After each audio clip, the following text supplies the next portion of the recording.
ସାଧୁଟି ଗୋଟା ଯାକ ପ୍ରଥମରେ ମୁଁ କୀଟ ହେଇ ପଡିଥିଲି ନର୍ଦ୍ଦମାରେ ଏ ତମକୁ ଦର୍ଶନ କଲି ମଲି ମରିଗଲି ମରିଗଲି ପୁନର୍ବାର ଜନ୍ମ ହେଲି ପତଙ୍ଗ ଏ ତମେ ମୋ ନିକଟରେ ଯାଇଥିଲ ମତେ ଉପରକୁ ଅନେଇଲ ଆହା ମରିଗଲି ମରିଗଲି ହେଲା ତାପରେ ଜନ୍ମ ହେଲି ହେ ବାଛୁରୀ ବାଛୁରୀ ଛୁଆ ପିଲା ଆହା ମୁଁ ଥିଲି ଗୋପାଳପଲ୍ଲୀରେ ହେଲା ତମେ ଆମ ଗାଁକୁ ଯାଇଥିଲ ଯାଇଥିଲ ଆମ ଗୁହାଳକୁ ଅନେଇଲ ହଁ ମୁଁ ମରିଗଲି ଆଁ? ମୁଁ ମଧ୍ୟ ମରିଗଲି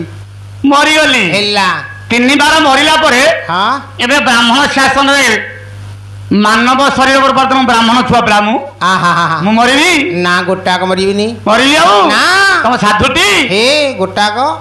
ନା ଦେଖରେ ସତ କଥା ଅର୍ଥ ଏଠି ମିଳିଲା ଆଉ କୀଟ ପତଙ୍ଗ ଖଗ ମୃଗ ସାଧୁ ସଙ୍ଗେ ମୂର୍ଖ ଯୋଗ ହେ ହେ ହେ ଇଏ ସାଧୁ ଦର୍ଶନ କରି ମରିକି ବର୍ତ୍ତମାନ 3 ବାର ମଲାଣି ହେଲା ହେଲା ଇଏ ଜନ୍ମ ହେଇଛି ମାନବ ଛୁଆ ମରିବ ଆଉ ସିଏ ମରିବ ଆଁ? ନା ନା କହିଲା ମନୁଷ୍ୟ ଦେହେ ଦିବ୍ୟ ଜ୍ଞାନ